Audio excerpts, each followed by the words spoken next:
Second world war में लाखों कैदियों को टॉर्चर सेल में डाल दिया गया था। वहाँ उन्हें बुरी तरह टॉर्चर किया जाता था।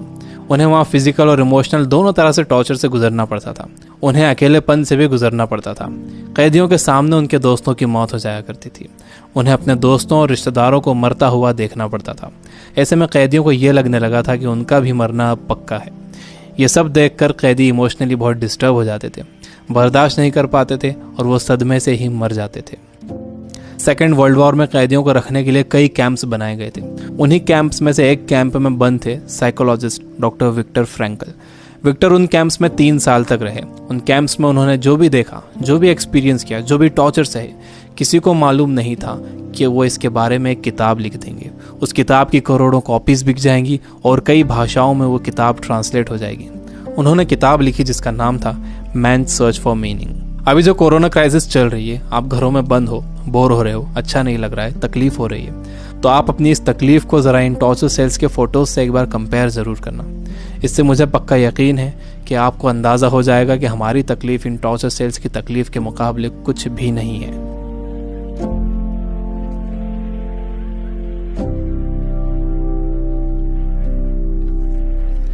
जब विक्टर को इन कैंप्स में डाला गया तो उनके साथ उनकी फैमिली भी थी, लेकिन सब के सब धीरे धीरे मरते गए।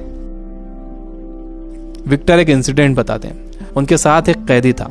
उसने फरवरी महीने के आखिर में एक सपना देखा।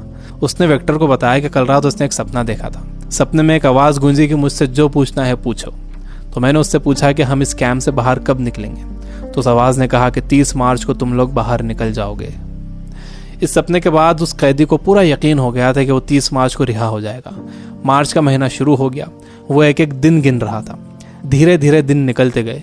जब मार्च का महीना ख़त्म होने आया तो उस कैदी को ये दिखने लगा कि वो रिहा नहीं हो सकेगा। 29 मार्च को वो बीमार पड़ गया और 30 मार्च को वो मर गया। ऊपरी तौर पर तो ये लग रहा था कि उस कैदी को कोई बीमारी हुई है जिससे वो मर गया, लेकिन विक्टर जानते थे कि वो कैदी किसी बीमारी से नहीं मरा था, बल्कि नाउम्मीदी से मरा था। उसके मरने की वजह थी उम्मीद का ख़त्म हो जाना, होप का ख़त्म हो जाना। Biggest lesson of this book, इंसान को तकलीफ़ें नहीं मारती हैं, इंसान को धोखा नहीं मारता है, इंसान को चैलेंजेस नहीं मारते हैं, इंसान को नाउम्मीदी मार देती है। जिस इंसान के अंदर आने वाले कल की कोई उम्मीद नहीं होती, कोई ख्वाब नहीं होता, वो इंसान भी नहीं रहता। विक्टर ने गौर किया कि कैंप में ज़्यादातर मौतें क्रिसमस और न्यू ईयर के बीच में हुई थी, क्योंकि लोगों को उम्मीद थी कि क्रिसमस आ रहा है, न्यू ईयर आ रहा है, हमें रिहा कर दिया जाएगा। लेकिन जब ऐसा नहीं हुआ तो उनकी उम्मीदें टूटी और वो मर गए। जब भी किसी इंसान की उम्मीदें ख़त्म होती हैं तो उसका इम्यून सिस्टम कमज़ोर हो जाता है, और जब किसी का इम्यून सिस्टम कमज़ोर हो जाता है तो वो किसी भी छोटी मोटी बीमारी से मर सकता है। यानी पहले उम्मीदें ख़त्म होती हैं, उससे इम्यून सिस्टम कमज़ोर होता है, उसके बाद वो बीमारी ताकतवर हो जाती है। दूसरी चीज़ विक्टर ये बताते हैं कि आपके पास ज़िंदा रहने के लिए एक बड़ा सपना होना चाहिए, एक लॉन्ग टर्म गोल होना चाहिए। जिसके पास आने वाले कल के लिए बहुत बड़ा ख्वाब है, उसके लिए आज की तकलीफ़ें, आज की प्रॉब्लम्स बहुत छोटी होती हैं। जब किसी का बिलीफ बड़ा होता है, किसी का कॉन्फिडेंस बड़ा होता है, किसी का सपना बड़ा होता है, किसी का कमिटमेंट बड़ा होता है, तो उसके सामने आने वाली क्राइसिस, प्रॉब्लम्स, तकलीफ़ें सब छोटी हो जाती हैं। हम कोरोना वायरस की क्राइसिस से घर में रहकर मुकाबला कर सकते हैं। आपको अपनी सुरक्षा करना है, लेकिन इससे घबराना नहीं है। आपको अपनी उम्मीद को ख़त्म नहीं होने देना है। विक्टर कहते हैं कि जब कोई प्रॉब्लम या बीमारी आती है तो आपकी बॉडी कमज़ोर पड़ जाती है, लेकिन आपका माइंड बहुत पावरफुल है। आपको इसे कमज़ोर नहीं पड़ने देना है। आप रोज़ टीवी देख रहे हो, आप बुरी न्यूज़ सुन रहे हो कि इतने मरे, इतने बचे, इतने सीरियस, यह आपको मेंटली वीक बना देगा। आप मेंटली वीक हो जाओगे तो आपका इम्यून सिस्टम भी कमज़ोर हो जाएगा, जिससे आपका बीमार होने का खतरा बढ़ जाएगा।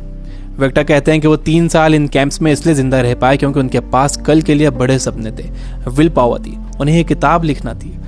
तो वो सारी प्रॉब्लम्स, सारी तकलीफें उनके सपनों और इरादों के आगे छोटी पड़ गई और वो इन सब से बाहर निकल गए। तीसरी चीज़ जो विक्टर ने ऑब्जर्व की थी वो ये कि जब इंसान के सामने कोई प्रॉब्लम आती है तो वो उसे कैसा मीनिंग देता है।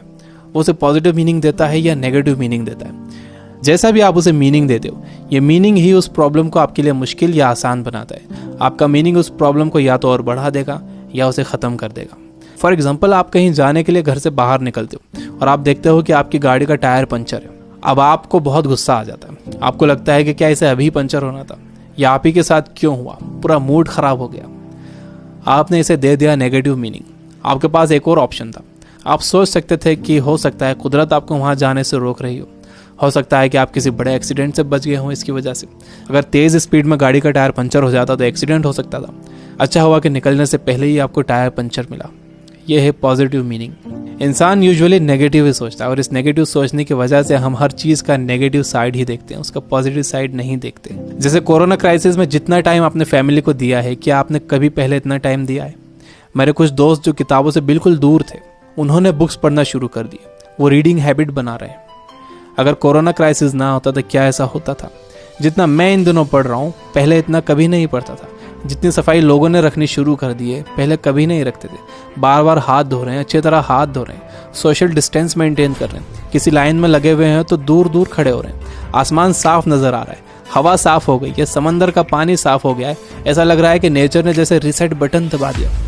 हमें ये पॉजिटिव साइड्स भी सोचना चाहिए। जब तक आपके पास नेगेटिव मीनिंग है, आप उस क्राइसिस से डील नहीं कर सकते। हर प्रॉब्लम उसके साथ एक इक्वल अपॉर्चुनिटी भी लेकर आती है। दुनिया जब से बनी है तब से अब तक उसमें प्रॉब्लम्स ही प्रॉब्लम्स है। अगर ये प्रॉब्लम्स नहीं होती तो हम यहाँ तक ग्रो नहीं कर पाते।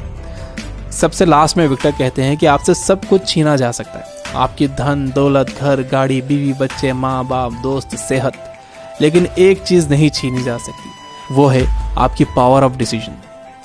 आपसे फैसला करने की ताकत कोई नहीं छीन सकता।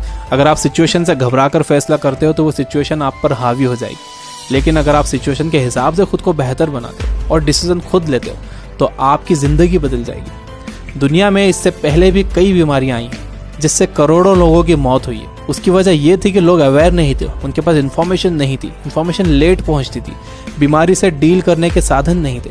लेकिन आज का वक्त सबसे अच्छा वक्त है। हमारे पास इन्फॉर्मेशन बहुत तेज़ी से पहुंचती है, हमारे पास साधन है। मुझे पूरा यकीन है कि आगे और भी अच्छा वक्त आने वाला है और मैं आपको उम्मीद दिलाता हूं कि आगे सच में बहुत अच्छा वक्त आने वाला है। You guys are amazing. Keep reading, keep learning, keep growing. Thank you for watching.